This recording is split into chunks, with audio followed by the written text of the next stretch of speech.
Shockwaves are shaking the church world today as Bishop Henry Fernandez has come forward with a stunning claim that one of the most powerful figures in ministry, Bishop T.D. Jake himself, may have been behind a setup that nearly destroyed Fernandez's reputation. After years of whispers, hidden details, and unanswered questions, Fernandez is finally speaking out. And what he revealed has left pastors, churchgoers, and critics alike asking, was this all part of a bigger plan? Welcome back to the channel where we uncover the controversial truths, untold stories, and behind-the-scenes scandals that shake the church world to its very core. Today's story is one that has shocked countless believers and stirred intense debate. Bishop Henry Fernandez himself claims that he was set up, and not just by anyone, but allegedly by one of the most powerful and respected leaders in the faith community, Bishop T.D. Jakes. For years, Bishop Fernandez has been a prominent figure known for his fiery sermons, expansive ministry, and influence in Christian leadership. But behind the pulpit and away from the bright lights, whispers began to grow. Whispers of betrayal, whispers of a plot, whispers that the reason behind some of his greatest challenges wasn't just circumstance, but a deliberate effort to bring him down. And now, Fernandez is pulling back the curtain, confirming what many have suspected and pointing directly at T.D. Jake as a central figure in a setup that could have ended his ministry forever.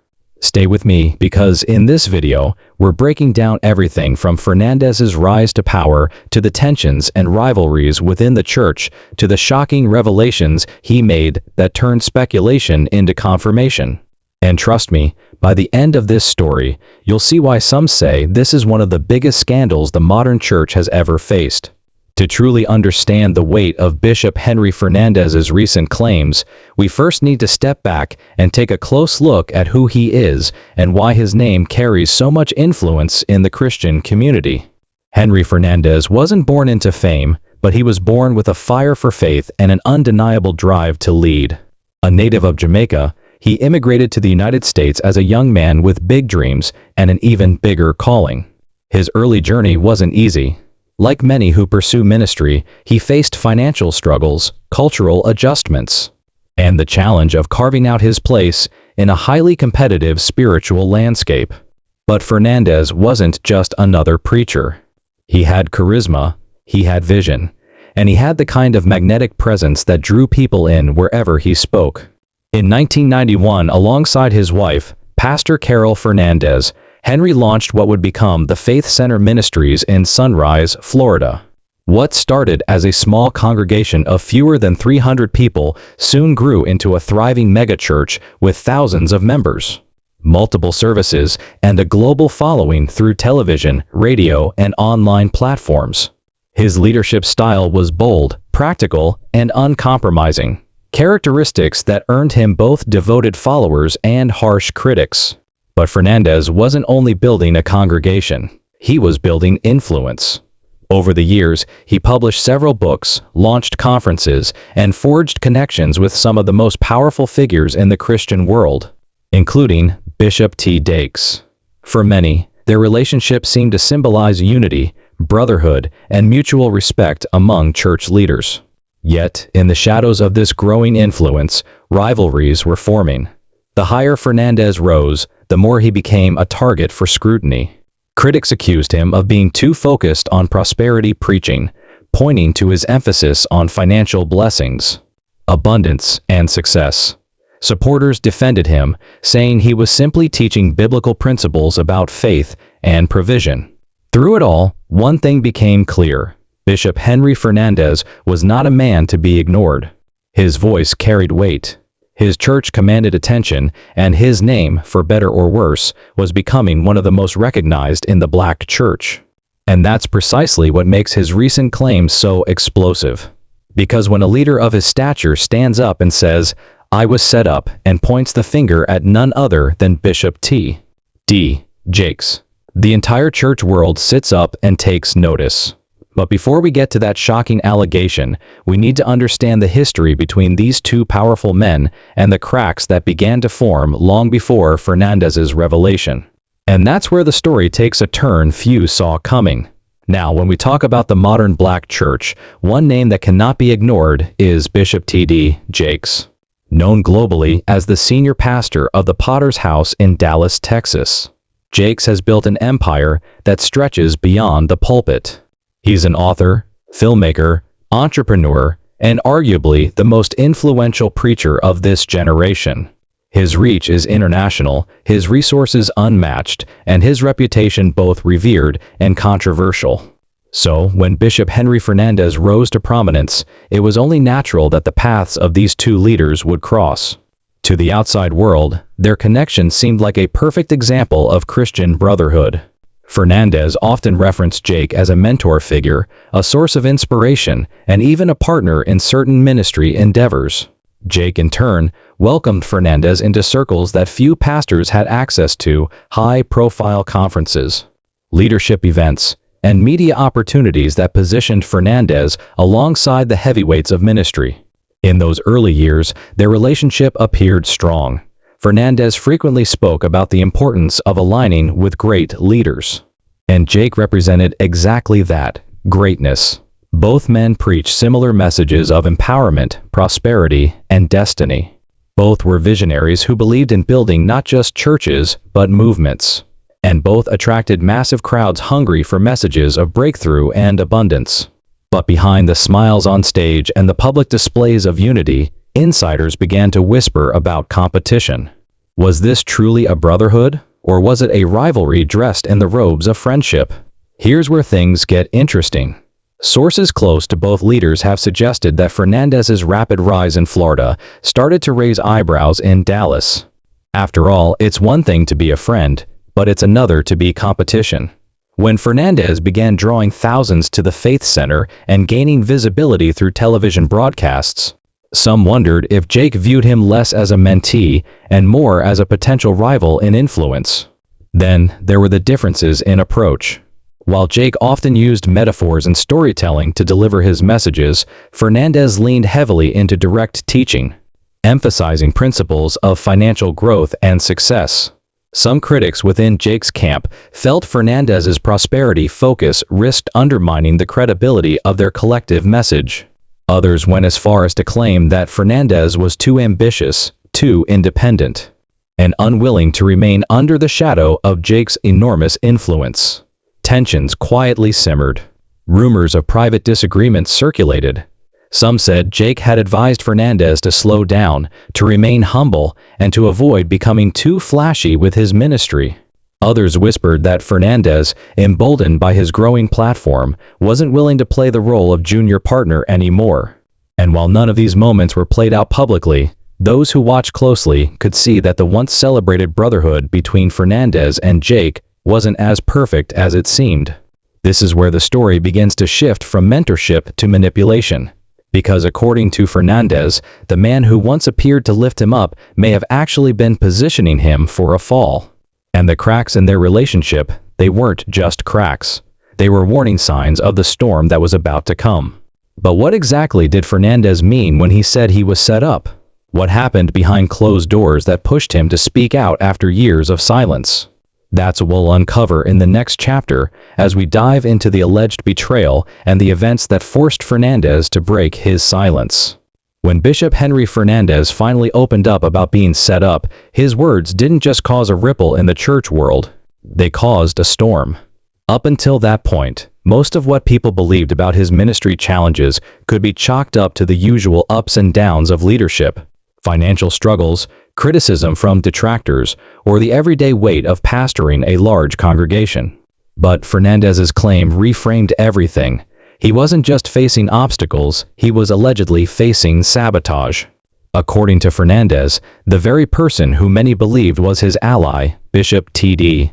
Jakes, played a role in orchestrating some of the hardest seasons of his ministry. Now, Fernandez didn't rush to make this revelation. In fact, for years, he remained silent even as rumors swirled. But eventually, the weight of it all became too much, and he began to speak. So, what exactly did he reveal?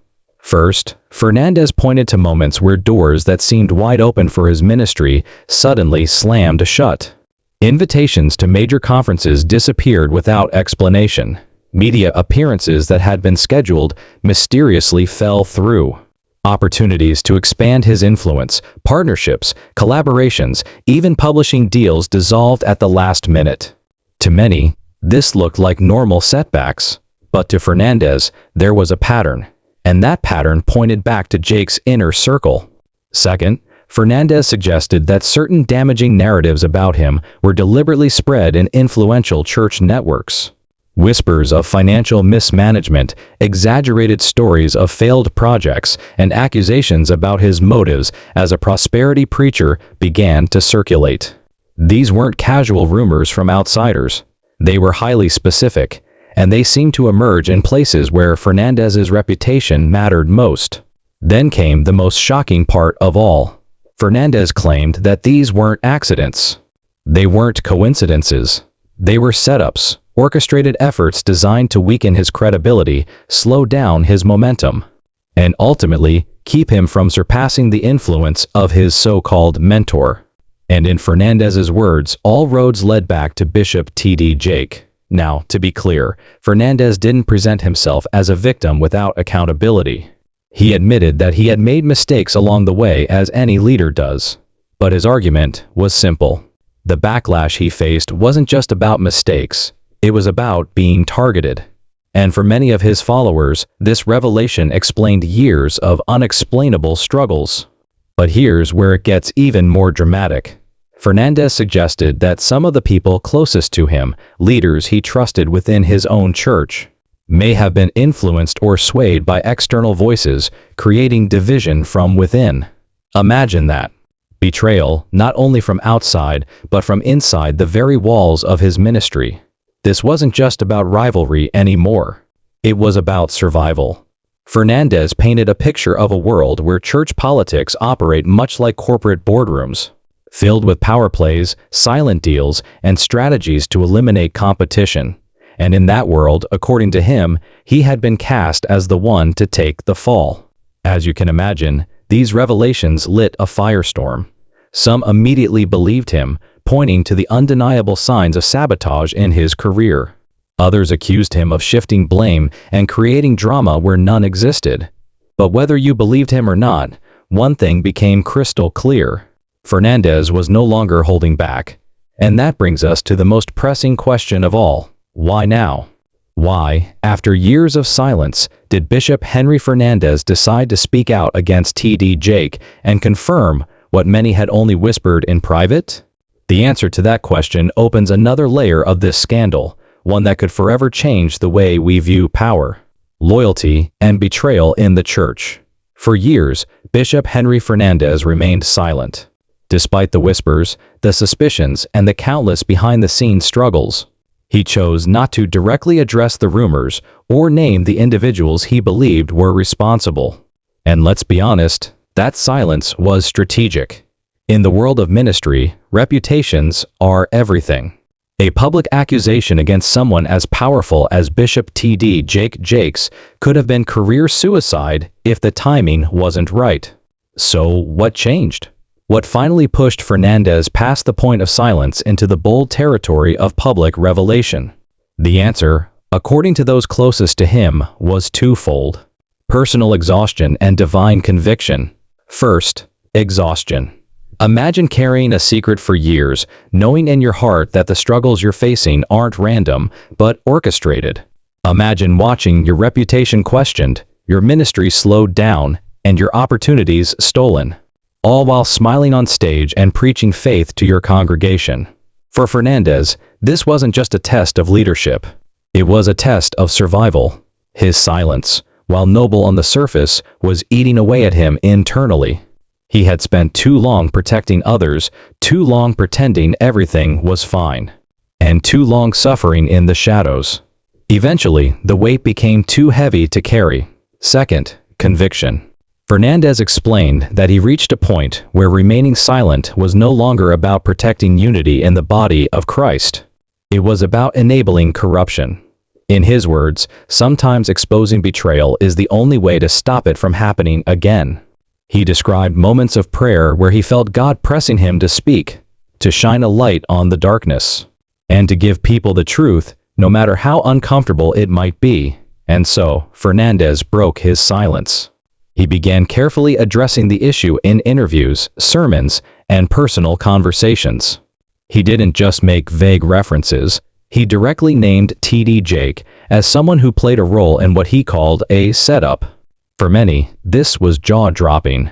After all, Jake had long been regarded as untouchable, a figure too powerful, too respected to ever be publicly accused by someone in his own circle. But Fernandez knew the risks. He knew that speaking out might cost him friendships, alliances, and even credibility among those who would never dare to believe such claims. And yet, he also knew that silence was no longer an option. Here's where it gets even more emotional. Fernandez admitted that part of what fueled his decision was the impact it was having on his family. His wife, Pastor Carol Fernandez, and their children had endured the rumors, the criticism, and the hidden pain right alongside him. According to Fernandez, protecting his family meant being honest about the forces working against them. To stay silent would mean allowing them to carry shame that wasn't theirs to bear. And so, he chose truth over reputation, honesty over comfort, transparency over silence. Now, the fallout from this decision was immediate. Some hailed him as brave, finally calling out the unspoken corruption that many believed lurked within church leadership circles. Others accused him of betrayal, saying that his words were divisive and disrespectful to one of the most prominent leaders in the faith. But regardless of which side you were on, you couldn't ignore it anymore. Fernandez had spoken, and there was no going back. But this revelation didn't just change Fernandez's ministry, it shook the foundations of the wider church. Because if a leader as prominent as T.D. Jakes could be accused of setting up a fellow bishop, what did that say about the true nature of power and politics behind the pulpit? And here's where it gets even more dramatic. Because Fernandez's decision to speak out not only revealed his breaking point, but it also exposed the darker side of church leadership that most people never get to see. When Bishop Henry Fernandez broke his silence and confirmed that he believed he had been set up, the reaction was nothing short of explosive. The church world, the media, and everyday believers lit up with debates, questions, and strong opinions. For Fernandez's followers, the revelation felt like vindication. For years, many of them had wondered why such a powerful and effective leader seemed to face roadblock after roadblock. They had seen the canceled events, the false accusations, and the way his name was dragged through the mud without clear cause. Now, they finally had an explanation. To them, this wasn't Fernandez shifting blame. This was Fernandez courageously revealing the truth. Social media comments from his supporters flooded in, praising his bravery, praying for his protection, and even sharing their own experiences of betrayal within the church. But not everyone was supportive. Critics were quick to accuse Fernandez of sensationalism. Some argued that he was fabricating a story to deflect from his own shortcomings as a leader. Others suggested that by calling out T.D. Jake, Fernandez was trying to stir controversy to boost his visibility. And of course, there were those who viewed his revelation as a direct attack on the unity of the church. For these critics, Fernandez wasn't a hero. He was a divider. And what about Bishop T.D. Jake himself? Publicly, Jake remained silent. At least in the immediate aftermath, he made no official statement addressing Fernandez's claims. But his silence was interpreted in different ways. Some believed his refusal to respond was an act of dignity, a refusal to engage in what he may have seen as baseless accusations. Others argued that silence spoke volumes, that if Fernandez's claims were truly false, Jake would have defended himself loudly and clearly. Behind the scenes, however, whispers continued. Some insiders suggested that Jake's team worked quickly to do damage control, ensuring that his reputation remained untarnished among his millions of followers. Others claimed that Jake's privately expressed disappointment and shock at Fernandez's words, viewing them as betrayal from someone he had once supported. The media, of course, had a field day. Christian news outlets, blogs, and even secular platforms picked up the story. Headlines like, "Bishop Fernandez claims betrayal by T.D. Jake and church leaders at war" circulated widely. The scandal wasn't just about two men, it was about what their feud represented: the hidden rivalries, politics, and power struggles within megarch culture. And then, there was the reaction from other pastors and leaders. Some quietly sided with Fernandez, acknowledging that setups and sabotage were sadly common in ministry circles.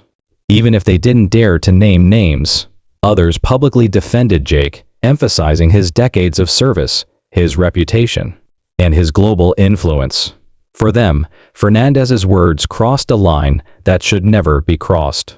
The fallout didn't stop there. Fernandez's church, the Faith Center, also felt the shock waves. Attendance fluctuated as some members wrestled with the controversy. A few left, uncomfortable with the idea of their pastor accusing another leader. But many stayed, rallying around Fernandez, convinced that his honesty proved his integrity. His congregation became both his strongest shield and his greatest responsibility during this turbulent season. But perhaps the most telling reaction came from everyday believers. For many Christians, the feud between Fernandez and Jake forced them to confront an uncomfortable reality that the church is not immune to politics, rivalry, and betrayal. The story wasn't just about two men. It was a mirror reflecting the flaws within church leadership culture itself. And that's why the fallout was so far-reaching. This wasn't just about Fernandez's credibility or Jake's reputation. It was about trust. If the men they admired could accuse each other of such deep betrayal, what did that mean for the integrity of the church as a whole? But here's the part that truly shook people. Fernandez insisted this was bigger than him, bigger than Jake, and bigger than one ministry. He claimed it was a pattern, a system of setups and silent takedowns that happens more often than believers realize. And that claim raised even bigger questions. So the real issue became this: was Fernandez's story an isolated scandal?